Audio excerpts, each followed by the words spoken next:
a small man. Where you going with that stone? Hi there and welcome to the 6th Webisode of Fab&Vivien around the world. I'm in the Peruvian jungle here and I'm living at a place only with a monkey, a parrot and a dog. Apparently the parrot and the dog are not here, but as you see the monkey is here.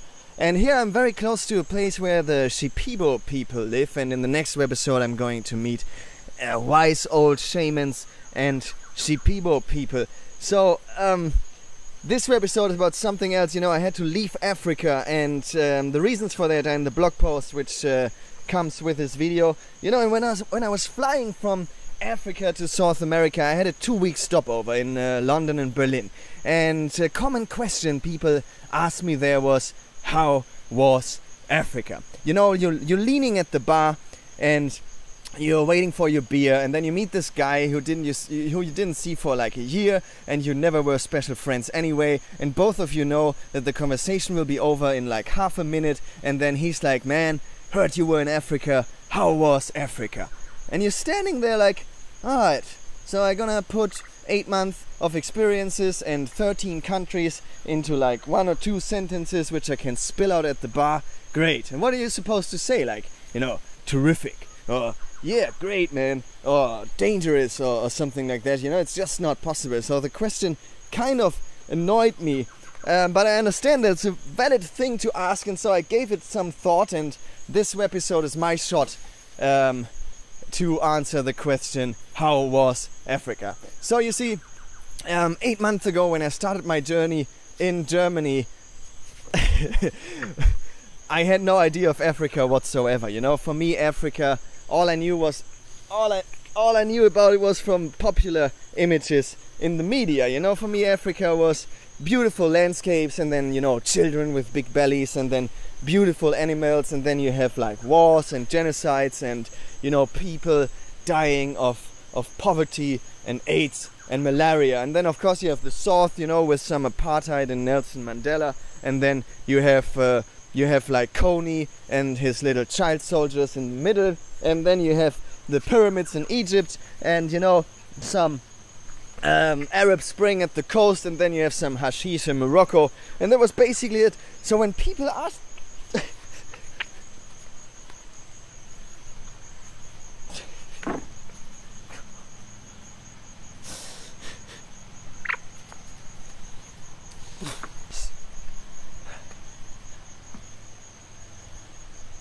So when I told people that, you know, I'm going to cross whole Africa in a car, then there was not a single conversation, you know, with this word being mentioned, you know.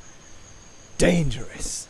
Isn't Africa dangerous? I heard Africa is dangerous, you know. It's incredible because, you know, it seems like in people's mind, you go to Spain, you know, and everything is incredibly safe, you know. And then there's this imaginary line somewhere, you know, south of Spain, and you're before the line and everything is safe, you can do whatever you want, nothing will ever happen to you. And then you cross the line and then you're in the dangerous country of Africa. Yes, ladies and gentlemen, in many people's mind, Africa is a country, and this country has like 25 cities, you know, cities like Ghana, and cities like Mozambique, and cities like Zimbabwe, and cities like Egypt, you know. So people taught me a lot about dangers, and they said I have to inform myself about the dangers, you know, I have to read travel recommendations, you know, and I did that. I really gave it a try, you know. I had this friend, and he sent me a link to the website of the German Foreign Ministry, you know, and I really gave it a try. And tell you what, if you believe that shit, you don't want to put even a foot into the dangerous country of Africa, because it's badass stuff, you know. It's all about, you know, suicide bombers, you know, and kidnappers, and, you know, armed robbers who first kidnap you, and then they steal everything you have, and then they kill you twice. And yo, don't forget about the landmines too, you know. It's really dangerous stuff out there, you know. And so, as I knew from my previous travels, the best thing is just to go there, and then, you know, you mingle with the people, you talk to the locals, you ask the local police, and maybe you meet some fellow travelers who already been to places where you want to go, you know, because they might know things, and their information is at least 20 times as valuable as any stuff you can read on any government websites, you know. So I had no oh my god, this monkey. So, you know, I had no plans. And by the way, plans is the second most annoying word in pre-travel conversations. You know, what are your plans? Where are you going? What is your route? You know, where are you going after country X, you know? And let's face it, aren't we having enough plans already? Isn't our week from Monday to Friday already full of plans? You know, we're going to work from 9 to 5 and we know what we're going to do in the evenings. You know, it's full of plans. And you know, I know people and they know what they're doing in 6 weeks on the weekend. And it's not only my parents, you know, it's people in my age, you know. And isn't that a little bit sad? I mean, I can understand you have things to do, you have to plan things, you know. But when you're traveling, isn't traveling about living in the moment, you know, taking things as they come, you know, going with the flow, you know, and being open to people and to, you know, to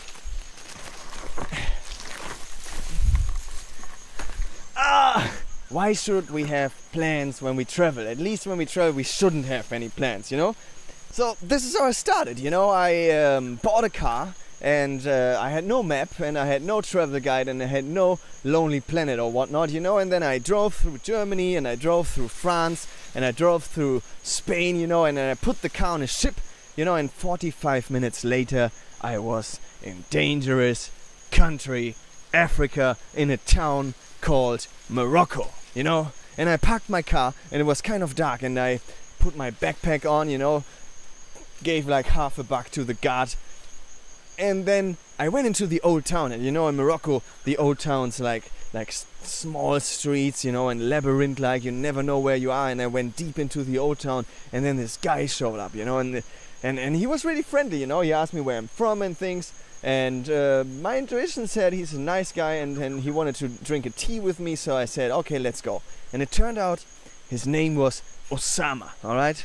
So me and Osama, we walked through the old town and we got deeper and deeper into it, and it became darker and darker, you know. And then this really scary guy showed up. He had a scar in his face and he stopped and he started talking to Osama. And by the way they're speaking, I could tell they were going to start a war or something. They were like, Salam, Alhamdulillah, Pslema. You know, and I was like, oh my god, what's going to happen now? They're going to kill me or something. And then, you know, this guy went away and I was with Osama, you know, walking. And I was like, oh my god, is he going to stab me now or something? Or maybe he's going to blow himself up beside me. And then after that he kidnaps me. And, you know, and we kept walking, you know, and nothing happened. And I was like, so Osama, what was this conversation about? And he was like, what do you mean? And I was like, yeah, you were talking about something, you know. And he said, well, this guy, he told me he saw my sister in the morning. And I was like, okay. And then he said, no, that's it. You know, really dangerous people you meet there in the dangerous country of Morocco, or town of Morocco, you know. So while I'm traveling, I have this charity project going on. You know, it seems to be like the new trend in these days. You know, somebody runs a marathon and then for each kilometer we donate $10, and then we feel good and we forget about the inequality of this world for the rest of our lives. And then of course from the $10, 4 go to the NGO and 4 go to the responsible guy in Africa who buys a beer with them, and then $2 go to the children with big bellies in the dangerous country of Africa. And I'm of course not saying that donating is bad. I think it's good. We just have to make sure where the money is going, like with my project. So my project included finding 20 people to sing with. And so I asked Osama, hey man, Osama, can you help me finding these people? And he said, man, let me connect you with this guy called Mohammed, and then because he's hosting these music sessions and maybe he can help. So I called Mohammed and we met, and he was a really friendly, cool guy. And he said, yeah man, tonight I'm gonna get my people and you get your people and we meet at my place and then we do this and we sing your song. And this is what happened, you know. I went to his place, I brought like 10 people, he had like another 10 people. We ate like sweet cakes and drink tea, and there were like 20-50-year-old men smoking their pipes, and we had a lot of fun, and we were singing the song, and it was just an amazing experience, you know. So I found 3 travelers to travel with, you know, to share gas costs and everything.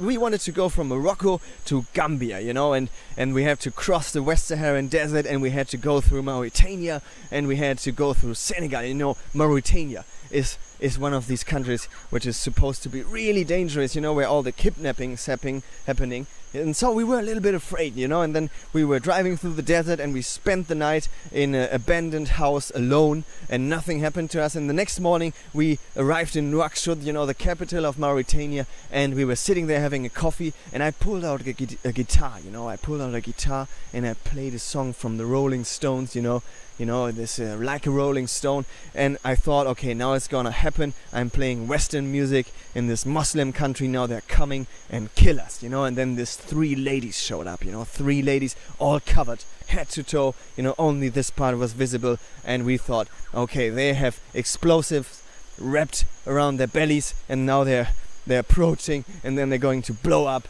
and we will all die. And they approached, and they started singing, and they started dancing, and we had a lot of fun together. But then there was this car, you know, it was really fast, and then it was beside us, and it slowed down, you know, and we were sure it's gonna blow up and take us all to death, but it didn't. But then it slowed down, and it was at least a drive-by shooting, we thought. But then no, this guy had this handcrafted souvenir, and he reached out of the window, and I was like, oh, thank God, he just wants to sell us something. And I was like, no, I don't want to buy anything, you know. And he was like, I don't want to sell it to you. This is a present for the good vibes you guys are spreading in this town and the music you're playing. Very dangerous people, I tell you. And so, you know, the days passed, and now we slept at families' places. We were invited over for lunch, you know, and we had an amazing time, you know. And then we arrived in Gambia, you know, and in Gambia I was kind of alone. The other travelers left, and I was hanging out at the bar. I didn't know where to sleep, and I met this guy called Alaji, you know. And it turned out that Alaji spent 8 years in Germany, you know, and he had very unpleasant experiences in Germany. He said he never had a real German friend, and that because of being black he had really not nice situations he had to face, you know. And it turned out that Alaji had this little house attached to his house, and he offered me to host me, and I stayed with Alaji for 4 weeks, you know. And there's this guy from Gambia who had not a nice time with German people, and he invites me to stay with him for 4 weeks. And I remember this one day we were walking around, you know, and we arrived at the gate of Alaji's place, and he stood in front of the gate, and he opened it, and he said, Fabian, for the rest of my life this gate is open for you, and you can come here whenever you want and stay as long as you want. And I was like, if he really means that serious, you know. And I put on a serious face, and I looked him straight in the eye, and I said, Alaji, you know, do you mind if I stay 8 more months? And he said, of course not. It's really not a problem. You can stay here as long as you want, you know. And he really meant that, you know. It's amazing. So from Gambia I went to Mali with Keta, and Keta was a 65-year-old gold trader, you know. And we arrived in Bamako, and then he introduced me to his cousin Sibi, and he invited me to sleep with him, you know, I mean at his place, and we had lunch together. And then I told him, hey Sibi, next I'm going to town X. And then he said, oh, I have this friend there. So he connected me to his friend, and when I arrived I already had a friend there. It was Rasu, and I needed a car insurance, so Rasu helped me with the car insurance. And then I told Rasu, hey, I'm going to Burkina Faso. And then Rasu said, oh, my best friend called Ali, he's living in Ouagadougou, so here's the number, you know. And then I called Ali before I was going there, and I arrived in Ouagadougou, and I already had a friend. And so it turned out that these African people I met, they opened up this whole network of Africans, and wherever I went there was somebody already waiting for me and happy to share moments, you know, and conversations with me. And it was just an amazing time, you know. So after Burkina I was mainly alone. I was sleeping outside the whole time, you know. I was sleeping at petrol station, I was sleeping at border posts, I slept, you know, below trucks, you know. I slept below trucks with the truck drivers, you know. It's really funny because there's like 10 black guys and then there's one white guy, and everybody's like, what's this guy doing there below the truck sleeping and not in a 5-star hotel? But you know, no problem, super nice people, absolutely safe, you know. And I slept at police stations, you know. You cannot feel safer as sleeping beside a guy who is having his AK-47 in his arms while he's sleeping, you know. And many times when people helped me I ask them what I can do for them, you know, if I can give them something or do something or take them in the car somewhere. And I got the same answer many times, and they said, no, we don't want any help. You know, today I help you, and then tomorrow you help somebody else, and then this somebody helps somebody else because you helped him, and like this we have a whole, you know, helping circle. And isn't that a great concept? You know, imagine, I would suggest that today we all make this exercise where we just help somebody, and then we tell him, you know, you don't have to give me anything, just help somebody else and tell him that you helped him because somebody helped you. You know, I think this is a fabulous concept, you know. But you know, there were some things in Africa which were really annoying, you know. Take religion. Religion, you know, it's big. You know, especially in the Christian countries, you know, Ghana. You walk around in Ghana, you know, and you see like many shops, because it's all about like small shops in Africa. And then all the shops are called something like, you know, in God we trust metalworks, or God will save us all hair and beauty salon. You know, I was talking with a friend, they should have some store called let's just hang around and do nothing to change our situation because God will take care of it anyway. You know, bar and something like that. And you know, it's amazing because these people had their own belief system, and then our European neighbors, you know, the French and the Dutch and the Portuguese, they came along and took like 20 million of their most handsome and strongest people and put them into little caves. And then meanwhile, and then they shipped them to the Americas and let them work in the gold mines and on the cotton fields, and you know, very nice people. And you know, meanwhile they lured them into Christianity. You know, and I went to the slave castle in Ghana, you know, and then you have this big beautiful slave castles with big, you know, rooms for the Spanish governors and everything, you know. And then in the basement you have the slave caves, no windows, no toilets, they're crammed into it, you know. And then I went to 3 or 4 castles, and it was a common thing that above the slave cave you have the church, you know, the church above the slave cave. And then there's the pastor standing, you know, and the pastor has this little hole, and he can look down to the slaves to make sure that they're not eating themselves up or causing any trouble, you know. And then he's standing there and preaching some bullshit about the 10 Commandments while these slaves are down there without toilets and windows. And of course these 10 Commandments do not apply for the slaves, because they said the slaves are not humans, they're animals. Which means that our European ancestors were actually having sex with animals, because whenever they felt like, they took some beautiful slave from the female cave, raped her and throwed her back into the cave. Very nice people indeed, you know. And I think it would be, and you know, then you walk around in Africa and you meet people who are just hanging out, and you have the feeling they're hanging out because they think that God will save them. It's this religion thing, I don't know, it's maybe not the best idea to have there, you know. And then you have other things, you know, you have African women, you know, the role of African women in African societies. You know, you walk around and you know, everybody who's working is female. You know, there's women carrying this 20-liter bucket water bucket on their head, and then they have a child on their back, and you're walking around, you know, and then they're washing the clothes, they're cooking the meals, and they're caring about the children's, and then the men are sitting around in the bar and having fun and drinking beer. It's amazing, you know. And then, you know, this whole idea of romantic love we have in the Western world, you know, that there are two people and they decide to be with each other because they like or love each other. It doesn't seem to exist in Africa, I had the feeling. You know, everything was like a negotiation, you know. The women treat their body and sex for money or for food or for economic stability, and everything is like a business which is related to love. It seems like love is a luxury we have in the Western world, and we should be happy about. And I hope that one day, you know, African women have the freedom to actually decide who they meet and what they do with them and why, and not only for money or food and things like that, you know. And then you have corruption. And of course, when you traveling, you only see corruption on a low level, you know. You see the little policeman and he wants a little money from you when he checks you in your car, and you see the guy at the border post, you know, and he's waiting for a bribe. But I tell you something, these people are earning so little that without these things they couldn't survive, you know. They couldn't feed their family, you know. It's really hard. They are dependent on asking for this extra money. I tell you, the real problem is the amount of human greed on the top level, the greedy elites of Africa, you know.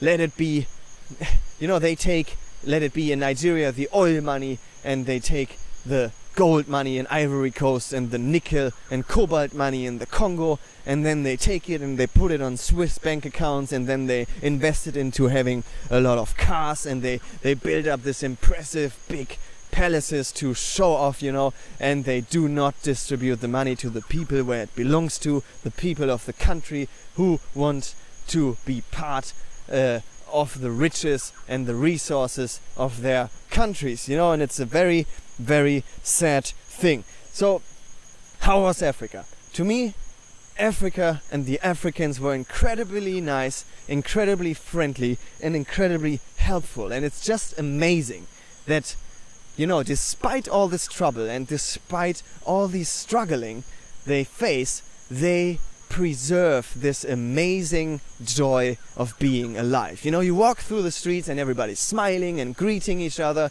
and singing and dancing, you know, and making music, and, you know, they just have a great time, it seems, but they have nothing, and they even share it with you when you come along. It's just amazing. And it's also amazing that, you know, with these little resources they have, they always, you know, keep going and find ways to survive and to somehow, you know, somehow keep going and not lose, you know, the hope. So how was Africa?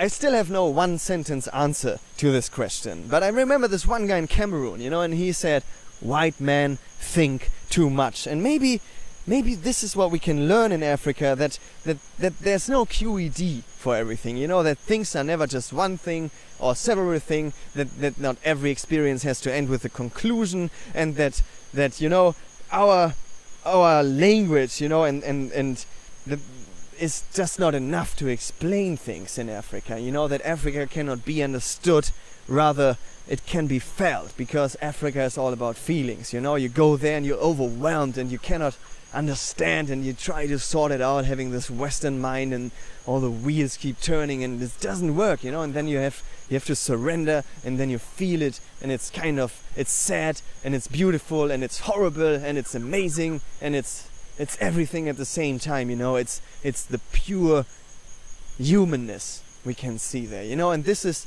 the most valuable lesson I learned in Africa, and I call it human to human communication. You know, imagine we human beings are like an onion, and we have 3 layers.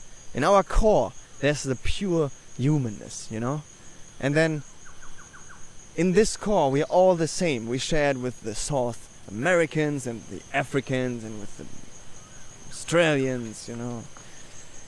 And then you have the second level, and this is like the nationality, our skin color, our traditions, you know, our race, and all these things. And then you have the most visible level, the third layer, you know, of the onion. This is what you see directly, you know, it's the role in life you have. You know, if you're a Nigerian policeman or you're a freaky German traveler, and the clothes you wear and everything. And it seems to me that in Europe we are like wasting a lot of energy on these outer levels, you know. You ask somebody who he is and he answers with his job or his position, you know. And in Africa I have the feeling it's more about the essence, you know, about the humanness. So, you know, I can drive around in Nigeria and then a policeman stops me and maybe he has an angry face. But, you know, if I am not taking too serious his role, you know, his policeman-ish, and if I am just being myself, you know, as a human, and I'm acting from this center, and I'm communicating from this human center to his human center, then after 30 seconds we are laughing together, we are having a conversation, and he is not asking me for any money, you know. And I think when you're acting from this center, you know? Like just being human and acting from this humanness which we all share, no matter where on the planet, then wherever you are, it's very likely that you will not have any trouble, and it's very likely that you will not face any dangerous things. Goodbye, and see you in the next episode. Better ask yourselves how the richest continent get the poorest people. Why everybody they rush for the resources of Africa?